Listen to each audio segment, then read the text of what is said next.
ತಪಸಾ ಕೃಷ್ಣಪೂಜಾರತಂ ಮುನಿಂ ವಿಶ್ವೇಶಮಿಷ್ಟದಂ ವಂದೇ ಪರಿವ್ರಾಟ್ ಚಕ್ರವರ್ತಿನಂ. ಸ್ವಸ್ತ್ಯಸ್ತು ಸಮಸ್ತಜಗತಾಂ ಅಶೇಷ ಸನ್ಮಂಗಲಾನಿ ಭವಂತು.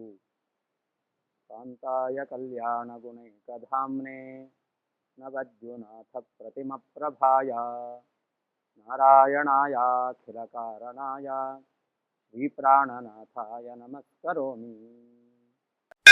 ನಾರಾಯಣ ಪಂಡಿತಾಚಾರ್ಯರು ಮಧ್ವವಿಜಯ ಎಂಬುವಂತಹ ಗ್ರಂಥದ ಪ್ರಾರಂಭದಲ್ಲಿ ಚೇತನಾಚೇತನಾತ್ಮಕವಾದ ಈ ಪ್ರಪಂಚವನ್ನು ನಿಯಮನ ಮಾಡುವ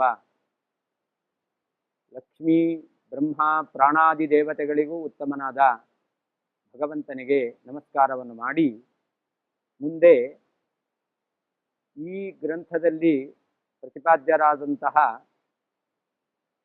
ಕೃಷ್ಣ ಶಬ್ದವಾಚ್ಯರಾದ ವಾಸಿಷ್ಠ ಕೃಷ್ಣ ಮತ್ತು ಯಾದವ ಕೃಷ್ಣ ಅವರಿಗೆ ನಮಸ್ಕಾರವನ್ನು ಮಾಡ್ತಾರೆ.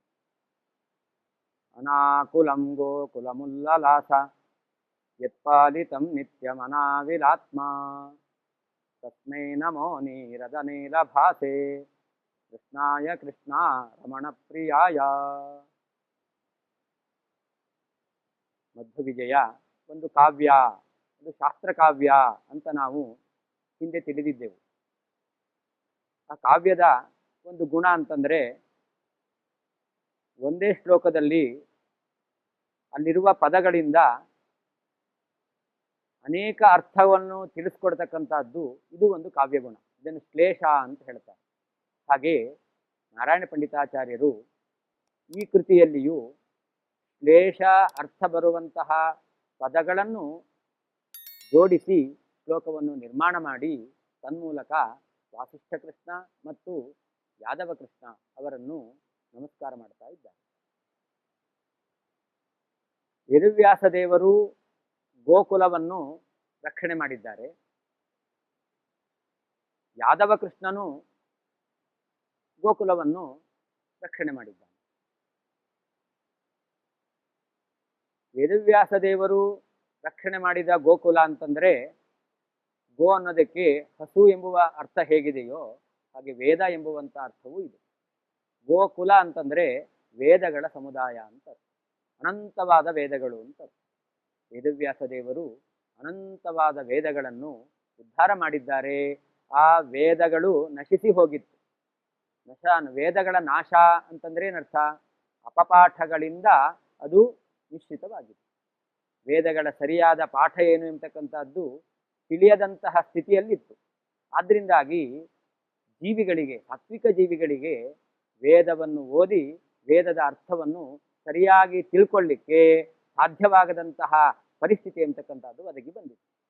ಅಂತಹ ಸಂದರ್ಭದಲ್ಲಿ ಬ್ರಹ್ಮಾದಿ ದೇವತೆಗಳಿಂದ ಪ್ರಾರ್ಥಿತನಾಗಿ ಭೂಮಿಯಲ್ಲಿ ಅವತಾರ ಮಾಡಿರುವಂತಹ ಆ ವೇದವ್ಯಾಸ ದೇವರು ವೇದಗಳ ಸರಿಯಾಗಿರ್ತಕ್ಕಂತಹ ಪಾಠ ಯಾವುದು ಅನ್ನೋದನ್ನ ಈ ಜಗತ್ತಿಗೆ ಕೊಟ್ಟು ತನ್ಮೂಲಕ ವೇದಗಳ ರಕ್ಷಣೆಯನ್ನು ಮಾಡಿದ್ದಾರೆ. ಅಷ್ಟೇ ಅಲ್ಲದೇನೆ ವೇದಗಳ ಅರ್ಥವನ್ನು ಸರಿಯಾಗಿ ತಿಳ್ಕೊಳ್ಳಿಕ್ಕೆ ಅನುಕೂಲ ಆಗುವ ಹಾಗೆ ವೇದಾರ್ಥ ನಿರ್ಣಾಯಕವಾಗಿರ್ತಕ್ಕಂತಹ ಬ್ರಹ್ಮಸೂತ್ರಗಳನ್ನು ರಚನೆ ಮಾಡಿ ವೇದವ್ಯಾಸ ದೇವರು ವೇದಗಳ ರಕ್ಷಣೆಯನ್ನು ಮಾಡಿದ್ದಾರೆ. ಇನ್ನೂ ವೇದಗಳ ಅರ್ಥವನ್ನು ಸರಿಯಾಗಿ ತಿಳ್ಕೊಳ್ಳಿಕ್ಕೆ ಅನುಕೂಲ ಆಗುವ ಹಾಗೆ ಮಹಾಭಾರತ ಎಂಬತಕ್ಕಂಥ ಇತಿಹಾಸ, ಅಷ್ಟಾದಶ ಪುರಾಣಗಳು ಇವುಗಳ ರಚನೆಯನ್ನು ಮಾಡಿ ವೇದಗಳ ಅರ್ಥವನ್ನು ಸರಿಯಾಗಿ ತಿಳ್ಕೊಳ್ಳಿಕ್ಕೆ ಅನುಕೂಲ ಮಾಡುವ ಆ ಒಂದು ವ್ಯಾಪಾರದಿಂದ ವೇದಗಳ ರಕ್ಷಣೆಯನ್ನು ಮಾಡಿದ್ದಾರೆ. ಇತಿಹಾಸ ಪುರಾಣಾಭ್ಯಾಂ ವೇದಂ ಸಮುಪ ಬ್ರಹ್ಮವೇ ಎಂಬುದಾಗಿ ವೇದವ್ಯಾಸದೇವರೇ ಹೇಳಿದಂತಹ ಮಾತು. ಇತಿಹಾಸ ಪುರಾಣಗಳ ಮೂಲಕ ವೇದಗಳ ಅರ್ಥವನ್ನು ಇದು ಎಂಬುದಾಗಿ ನಾವು ನಿರ್ಣಯ ಮಾಡಿ ತಿಳ್ಕೊಳ್ಳಿಕ್ಕೆ ಸಾಧ್ಯ. ಅಂತಹ ಆ ಇತಿಹಾಸ ಪುರಾಣಗಳನ್ನು ರಚನೆ ಮಾಡಿ ಕೊಡುವ ಮೂಲಕ ವೇದವ್ಯಾಸ ದೇವರು ಈ ವೇದಗಳ ಅರ್ಥವನ್ನು ಇದಮಿತ್ತಂ ಅಂತ ತಿಳ್ಕೊಳ್ಳಿಕ್ಕೆ ಅನುಕೂಲ ಆಗುವ ಹಾಗೆ ಗ್ರಂಥಗಳನ್ನು ರಚನೆ ಮಾಡಿ ವೇದಗಳ ರಕ್ಷಣೆಯನ್ನು ಮಾಡಿದ್ದಾರೆ. ಇದು ವೇದವ್ಯಾಸ ದೇವರು ಮಾಡಿರುವಂತಹ ಗೋಕುಲ ಉಲ್ಲಲಾಸ, ಅಂದರೆ ಗೋವುಗಳ ಸಮುದಾಯ, ವೇದಗಳ ಸಮೂಹ, ಅವುಗಳನ್ನು ರಕ್ಷಣೆ ಮಾಡಿರತಕ್ಕಂಥದ್ದು. ಹಾಗೆ ಗೋಪಾಲಕೃಷ್ಣ, ಯಾದವ ಕೃಷ್ಣ, ಅವನು ಗೋಕುಲ ಅಂದರೆ ಹಸುಗಳ ಸಮುದಾಯ, ಅವುಗಳನ್ನು ಕೃಷ್ಣ ಪರಮಾತ್ಮ ರಕ್ಷಣೆ ಮಾಡಿದ್ದಾನೆ. ಕೃಷ್ಣ ಪರಮಾತ್ಮ ಆ ವೇದಗಳನ್ನು ರಕ್ಷಣೆ, ಕೃಷ್ಣ ಪರಮಾತ್ಮ ಗೋವುಗಳನ್ನು ರಕ್ಷಣೆ ಮಾಡಕ್ಕಿಂತ ಮೊದಲು ಗೋವುಗಳು ಯಾವ ರೀತಿಯಲ್ಲಿತ್ತು, ಕೃಷ್ಣ ಪರಮಾತ್ಮ ಗೋವುಗಳನ್ನು ರಕ್ಷಣೆ ಮಾಡಿದ ಮೇಲೆ ಆ ಗೋವುಗಳ ಸ್ವರೂಪ ಯಾವ ರೀತಿಯಲ್ಲಿ ಆಯಿತು ಎಂತಕ್ಕಂಥದ್ದನ್ನು ವಿಜಯದಾಸರು ಒಂದು ಕೃತಿಯಲ್ಲಿ ಬಹಳ ಸುಂದರವಾಗಿ ಹೇಳ್ತಾರೆ. ಕೃಷ್ಣ ಪರಮಾತ್ಮ ರಕ್ಷಣೆ ಮಾಡುವಂತಹ ಕಾಲದಲ್ಲಿ 1 ವರ್ಷ 1 ತಿಂಗಳ ಕರು ಅದು 1 ವರ್ಷದ ಕರುವಿನಂತೆ ಕಾಣ್ತಾ ಇತ್ತಂತೆ. ಕೃಷ್ಣ ಪರಮಾತ್ಮ ಆ ಗೋವುಗಳಿಗೆ ಬೇಕಾದಂತಹ ಆಹಾರವನ್ನು ಕೊಟ್ಟು ಆ ಗೋವುಗಳನ್ನು ರಕ್ಷಣೆ ಮಾಡಿದ್ರಿಂದಾಗಿ 1 ತಿಂಗಳ ಕರು 1 ವರ್ಷದ ಕರುವಿನಂತೆ ಅದು ಒಳ್ಳೆ ದಷ್ಟಪುಷ್ಟವಾಗಿ ಕಾಣ್ತಾ ಇತ್ತು. ಇನ್ನೂ ಸ್ಪಷ್ಟಪಡಿಸ್ತಾರೆ ವಿಜಯದಾಸರು. ಅಜದಂತೆ ಇದ್ದಂತಹ ಕರುಗಳು ಗಜದಂತೆ ಆಯಿತು ಅಂತ. ಆ ಕೃಷ್ಣ ಪರಮಾತ್ಮ ಆ ಹಸುಗಳಿಗೆ ಸಮೃದ್ಧವಾಗಿರ್ತಕ್ಕಂಥ ಆಹಾರವನ್ನು ಕೊಟ್ಟು, ಕೇವಲ ಹುಲ್ಲು ಕೊಟ್ಟು ಮೇಯಿಸೋದು ಮಾತ್ರ ಅಲ್ಲ, ಆ ಪರಮಾತ್ಮ ತನ್ನ ಕಾರುಣ್ಯಪೂರ್ಣವಾಗಿರ್ತಕ್ಕಂತಹ ದೃಷ್ಟಿಯನ್ನು ಬೀರೋದು, ತನ್ನ ಅಮೃತಮಯ ಹಸ್ತದಿಂದ ಆ ಗೋವುಗಳನ್ನು ಸ್ಪರ್ಶ ಮಾಡೋದು, ಈ ರೀತಿಯಲ್ಲಿ ಪರಮಾತ್ಮ ಆ ಹಸುಗಳ ಜೊತೆಯಲ್ಲಿ ಒಡನಾಟ ಇಟ್ಟುಕೊಂಡವನಾಗಿ ಆ ಗೋವುಗಳನ್ನು ರಕ್ಷಣೆ ಮಾಡಿದ್ದಾನೆ. ಹೀಗೆ ಆ ವ್ಯಥೆಗೊಂಡಂತಹ ಆ ಗೋವುಗಳೆಲ್ಲ ಗೋಪಾಲಕೃಷ್ಣನಿಂದ ರಕ್ಷಿತವಾಗಿದ್ದಾವೆ. ಇಂತಹ ಗೋರಕ್ಷಕನಾಗಿರ್ತಕ್ಕಂಥವನು ಗೋಪಾಲಕೃಷ್ಣ ಅಂತ ಹೇಳಿ ಈ ಇಬ್ಬರೂ ಕೃಷ್ಣರು ಕೃಷ್ಣಾರಮಣ ಪ್ರಿಯಾಯ. ಇವರು ಕೃಷ್ಣ ರಮಣ ಯಾರಿದ್ದಾನೋ ಅವನಿಗೆ ಅತ್ಯಂತ ಬೇಕಾದವರಾಗಿದ್ದಾರೆ, ಅವನಿಂದ ಸೇವಿತರಾಗಿದ್ದಾರೆ. ಕೃಷ್ಣಾರಮಣ ಅಂದ್ರೆ, ಕೃಷ್ಣ ಅಂತಂದ್ರೆ ದ್ರೌಪದಿ ದೇವಿ. ಆಚಾರ್ಯರು ದ್ರೌಪದಿ ದೇವಿಯನ್ನು ಕೃಷ್ಣ ಶಬ್ದದಿಂದ ಕರೆಯಲಿಕ್ಕೆ ಕಾರಣವನ್ನು ನಿರೂಪಣೆ ಮಾಡಿದ್ದಾರೆ. ತಾತ್ಪರ್ಯ ನಿರ್ಣಯದಲ್ಲಿ ಹೇಳಬೇಕಾದ್ರೆ ಉತ್ಕೃಷ್ಟತ್ವಾಧಿ ಯೋಷಿತಾಂ, ದ್ರೌಪದಿ ದೇವಿ ಭಾರತೀ ದೇವಿಯ ಅವತಾರ.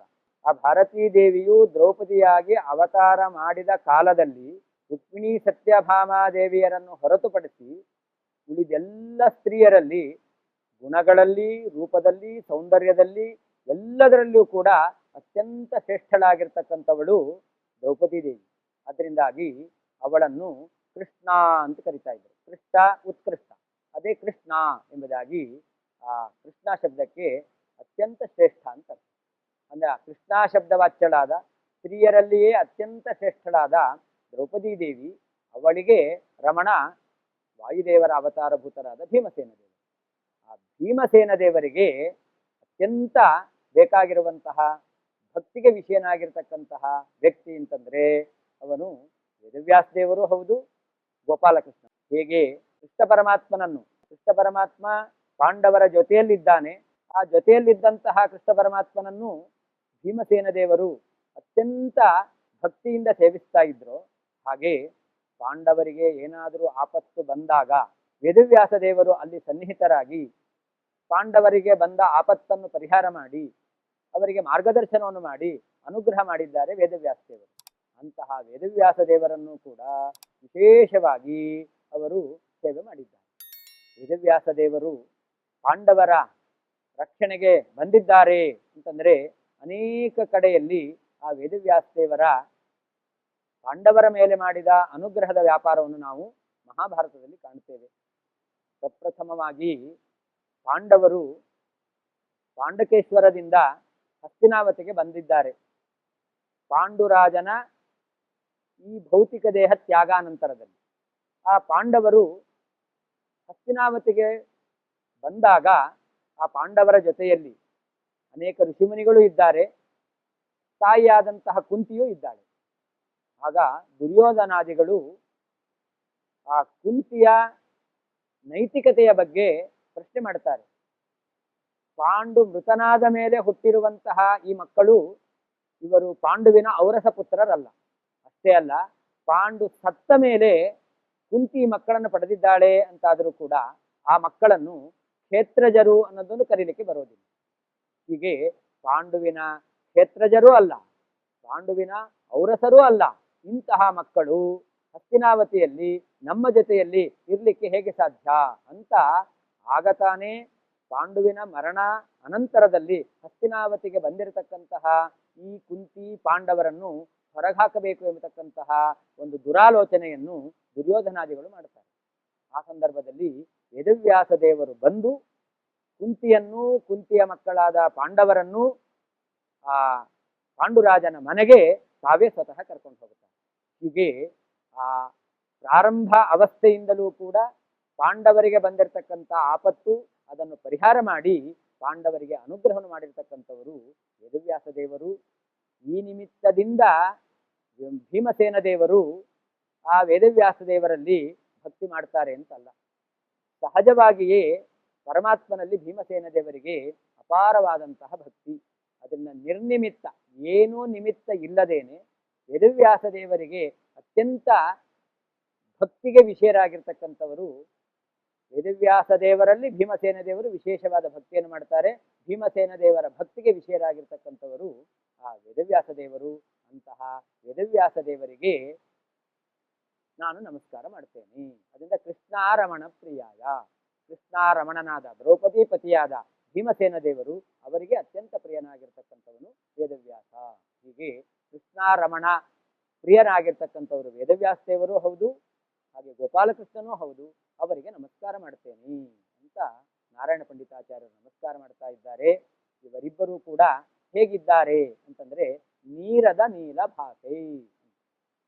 ಕೃಷ್ಣ ಪರಮಾತ್ಮನ ವರ್ಣ ಯಾವುದು ಅಂತಂದ್ರೆ ಕೃಷ್ಣವರ್ಣಂ ಅಂತ ಹೇಳ್ತಾರೆ. ಕೃಷ್ಣವರ್ಣಂ ಕಲೌ ಕೃಷ್ಣಂ ಅಂತ ಕೃಷ್ಣನನ್ನು ಕಲಿಯುಗದಲ್ಲಿ ನಾವು ಚಿಂತನೆ ಮಾಡಬೇಕಾದರೆ ಅವನ ಬಣ್ಣ ಅದು ಕೃಷ್ಣವರ್ಣ ಅಂತ ಹೇಳ್ತಾರೆ. ಈ ಕೃಷ್ಣವರ್ಣ ಅಂತಂದ್ರೆ ಕಪ್ಪು ಅಂತ ಅರ್ಥ. ಕಪ್ಪು ಅಂದ್ರೆ ಯಾವ ಕಪ್ಪು ಅಂತಂದ್ರೆ ಈ ಅಂಗಾರದ ಕಪ್ಪು ಅಂತ ಅರ್ಥ ಅಲ್ಲ. ಅದನ್ನ ನಾರಾಯಣ ಪಂಡಿತಾಚಾರ್ಯ ಹೇಳ್ತಾರೆ ನೀರದ ನೀಲ ಭಾಸೆ ಅಂತ. ನೀರದ ಅಂದ್ರೆ ನೀರನ್ನು ಕೊಡ್ತಕ್ಕಂಥದ್ದು, ನೀರನ್ನು ಕೊಡ್ತಕ್ಕಂಥದ್ದು ಮೋಡ. ಆ ಮೋಡದ ಕಪ್ಪೇನಿದೆಯಲ್ಲ ಅಂತಹ ಕಪ್ಪು ಬಣ್ಣ, ಅದೊಂದು ಆಕರ್ಷಕವಾಗಿರ್ತಕ್ಕಂತಹ ಕಪ್ಪು ಬಣ್ಣ. ಅಂತಹ ಬಣ್ಣ ಅದು ವೇದವ್ಯಾಸ ದೇವರ ಬಣ್ಣವೂ ಹೌದು, ಅದು ಗೋಪಾಲಕೃಷ್ಣನ ಬಣ್ಣವೂ ಹೌದು. ಇಂತಹ ಬಣ್ಣದಿಂದ ರಾರಾಜಿಸುವಂತವರು ಆ ಗೋಪಾಲಕೃಷ್ಣ ಮತ್ತು ವಾಸಿಷ್ಠ ಕೃಷ್ಣರಾಗಿದ್ದಾರೆ ಎಂಬುದಾಗಿ, ಅವರ ಸ್ವರೂಪ ಎಂಥದ್ದು ಎಂಬುದನ್ನು ಕೂಡ ನಾರಾಯಣ ಪಂಡಿತಾಚಾರ್ಯರು ಇಲ್ಲಿ ನಿರೂಪಣೆ ಮಾಡಿದ್ದಾರೆ. ಇಂತಹ ಗೋಪಾಲಕೃಷ್ಣ ಮತ್ತು ವಾಸಿಷ್ಠ ಕೃಷ್ಣ ಇವರಿಬ್ಬರಿಗೆ ನಾರಾಯಣ ಪಂಡಿತಾಚಾರ್ಯರು ಪ್ರಾರಂಭದಲ್ಲಿ ನಮಸ್ಕಾರ ಮಾಡಲಿಕ್ಕೆ ಏನ್ ಕಾರಣ ಅಂತ ಪ್ರಶ್ನೆ ಬಂದ್ರೆ, ಈ ಗ್ರಂಥ ಪ್ರತಿಪಾದ್ಯರಾದ ದೇವತೆಗಳಿಗೆ ನಮಸ್ಕಾರ ಮಾಡತಕ್ಕಂಥದ್ದು ಶಾಸ್ತ್ರದಲ್ಲಿ ವಿಹಿತವಾದದ್ದು ಅಂತ ನಾವು ಮನನ ಮಾಡಿದ್ದೆವು. ಅದನ್ನ ಅಧಿಕೃತ ಎಂಬುದಾಗಿ ಕರೀತಾರೆ. ಈ ವೇದವ್ಯಾಸ ದೇವರು ಅಧಿಕೃತರು ಅಂದ್ರೆ ಗ್ರಂಥ ಪ್ರತಿಪಾದ್ಯರು, ಗೋಪಾಲಕೃಷ್ಣನೂ ಗ್ರಂಥ ಪ್ರತಿಪಾದ್ಯ. ಆದ್ದರಿಂದ ಅವರಿಬ್ಬರಿಗೂ ಕೂಡ ನಾರಾಯಣ ಪಂಡಿತಾಚಾರ್ಯರು ಪ್ರಾರಂಭದಲ್ಲಿ ನಮಸ್ಕಾರ ಮಾಡ್ತಾರೆ. ಹಿಂದೆ ನಾರಾಯಣನಿಗೆ ನಮಸ್ಕಾರ ಮಾಡಿದ್ದಾರೆ, ನಾರಾಯಣನೂ ಅಧಿಕೃತ. ಯಾಕೆಂತಂದ್ರೆ ಆಚಾರ್ಯರು ಮುಂದೆ ಬದರಿ ಯಾತ್ರೆಯನ್ನು ಮಾಡಿದ್ದಾರೆ ಎಂಬುದಾಗಿ ಚರಿತ್ರೆಯನ್ನು ಹೇಳ್ತಾರೆ. ಆ ಬದರಿ ಯಾತ್ರೆಯ ಕಾಲದಲ್ಲಿ ಮಧ್ವಾಚಾರ್ಯರು ನಾರಾಯಣ ರೂಪಿಯಾದ ಪರಮಾತ್ಮನನ್ನು ಬದರಿಕಾಶ್ರಮದಲ್ಲಿ ಸನ್ನಿಹಿತನಾಗಿರ್ತಕ್ಕಂಥವನನ್ನು ಸೇವಿಸಿದ್ದಾರೆ. ಅನಂತರದಲ್ಲಿ ಉತ್ತರ ಬದರಿಗೆ ಹೋದಾಗ ಮನುಷ್ಯರಿಂದ ಹೋಗ್ಲಿಕ್ಕೆ ಸಾಧ್ಯವಾಗದೇ ಇರತಕ್ಕಂತಹ ಬದರಿ, ದೊಡ್ಡ ಬದರಿ ಅಂತ ಹೇಳ್ತಾರೆ. ಆ ಬದರಿಕಾಶ್ರಮದಲ್ಲಿ ನಾರಾಯಣ ರೂಪಿಯಾಗಿರ್ತಕ್ಕಂತಹ ಪರಮಾತ್ಮನ ಸಾಕ್ಷಾತ್ ದರ್ಶನವನ್ನು ಮಾಡಿದ್ದಾರೆ. ಇಲ್ಲಿ ಶಿಲಾಮಯವಾಗಿರ್ತಕ್ಕಂತಹ ಪ್ರತಿಮೆಯಲ್ಲಿ ಚಿನ್ಮಯನಾದ ಪರಮಾತ್ಮನನ್ನು ನಾವು ಹೋಗತಕ್ಕಂತಹ ಬದರಿಯಲ್ಲಿ ಮಧ್ವಾಚಾರ್ಯರು ಕಂಡಿದ್ರೆ, ಅನಂತರದಲ್ಲಿ ನಾವು ಹೋಗ್ಲಿಕ್ಕಾಗದೇ ಇರತಕ್ಕಂತಹ ಬದರಿಕಾಶ್ರಮದಲ್ಲಿ ನಾರಾಯಣ ರೂಪಿಯಾಗಿರ್ತಕ್ಕಂತಹ ಪರಮಾತ್ಮನನ್ನು ಸೇವಿಸಿದ್ದಾರೆ. ಆದ್ರಿಂದ ಆ ನಾರಾಯಣ ರೂಪಿಯಾದ ಪರಮಾತ್ಮ ಮಧ್ವಾಚಾರ್ಯರಿಂದ ಸೇವಿತನಾದ್ರಿಂದ ಆ ಕಥೆ ಈ ಮಧ್ವಯುಗದಲ್ಲಿ ಬಂದಿರೋದ್ರಿಂದ ನಾರಾಯಣ ರೂಪಿ ಪರಮಾತ್ಮ ಅಧಿಕೃತನಾಗಿದ್ದಾನೆ. ಹಾಗೆ ವೇದವ್ಯಾಸ ರೂಪಿ ಪರಮಾತ್ಮ ಹಾಗೂ ಗೋಪಾಲಕೃಷ್ಣ ರೂಪಿ ಪರಮಾತ್ಮ ಅವರು ಅಧಿಕೃತರಾಗಿದ್ದಾರೆ, ಗ್ರಂಥ ಪ್ರತಿಪಾದ್ಯರಾಗಿದ್ದಾರೆ. ಏನ್ ಕಾರಣ ಅಂತಂದ್ರೆ, ವೇದವ್ಯಾಸ ದೇವರ ದರ್ಶನವನ್ನು ಕೂಡ ಶ್ರೀಮದ್ ಆಚಾರ್ಯರು ಮಾಡಿದ್ದಾರೆ ಬದರಿಕಾಶ್ರಮದಲ್ಲಿ ಎಂಬುದಾಗಿ ಮುಂದೆ ಚರಿತ್ರೆಯಲ್ಲಿ ವರ್ಣನೆ ಮಾಡ್ತಾ ಇದ್ದಾರೆ. ಹೇಗೆ ನಾರಾಯಣ ರೂಪಿಯಾದ ಪರಮಾತ್ಮನನ್ನು ದರ್ಶನ ಮಾಡಿದ್ದಾರೋ ಹಾಗೆ ವೇದವ್ಯಾಸ ರೂಪಿ ಪರಮಾತ್ಮನನ್ನು ಕೂಡ ಸಾಕ್ಷಾತ್ತಾಗಿ ದರ್ಶನ ಮಾಡಿದ್ದಾರೆ. ಆದ್ದರಿಂದ ಆ ವೇದವ್ಯಾಸ ರೂಪಿ ಪರಮಾತ್ಮನು ಕೂಡ ಗ್ರಂಥ ಪ್ರತಿಪಾದ್ಯನಾಗಿದ್ದಾನೆ. ಹಾಗೆಯೇ ಗೋಪಾಲಕೃಷ್ಣ ಕೃಷ್ಣ ಪರಮಾತ್ಮನ ಆ ಮೂರ್ತಿಯನ್ನು ಶ್ರೀಮದ್ ಆಚಾರ್ಯರು ಉಡುಪಿಯಲ್ಲಿ ಪ್ರತಿಷ್ಠೆ ಮಾಡಿದ್ದಾರೆ. ಹಾಗಾದ್ರೆ ಆಚಾರ್ಯರ ಚರಿತ್ರೆಯಲ್ಲಿ ಆಚಾರ್ಯರಿಂದ ಸೇವಿತನಾದ ಉಪಾಸ್ಯನಾಗಿರ್ತಕ್ಕಂತಹ ಕೃಷ್ಣ ಪರಮಾತ್ಮನ ಮಹಿಮೆಯೂ ಕೂಡ ಈ ಗ್ರಂಥದಲ್ಲಿ ವರ್ಣಿತವಾಗಿದೆ. ಆದ್ರಿಂದಾಗಿ ಈ ಗೋಪಾಲಕೃಷ್ಣನು ಕೂಡ ಅವನು ಉಪಾಸ್ಯ, ಅವನು ಅಧಿಕೃತನಾಗಿದ್ದಾನೆ. ಆದ್ದರಿಂದಾಗಿ ಅಂತಹ ವಾಸಿಷ್ಠ ಕೃಷ್ಣ ಮತ್ತು ಗೋಪಾಲಕೃಷ್ಣ ಇಬ್ಬರಿಗೂ ಕೂಡ ನಾರಾಯಣ ಪಂಡಿತಾಚಾರ್ಯರು ಗ್ರಂಥದ ಪ್ರಾರಂಭದಲ್ಲಿ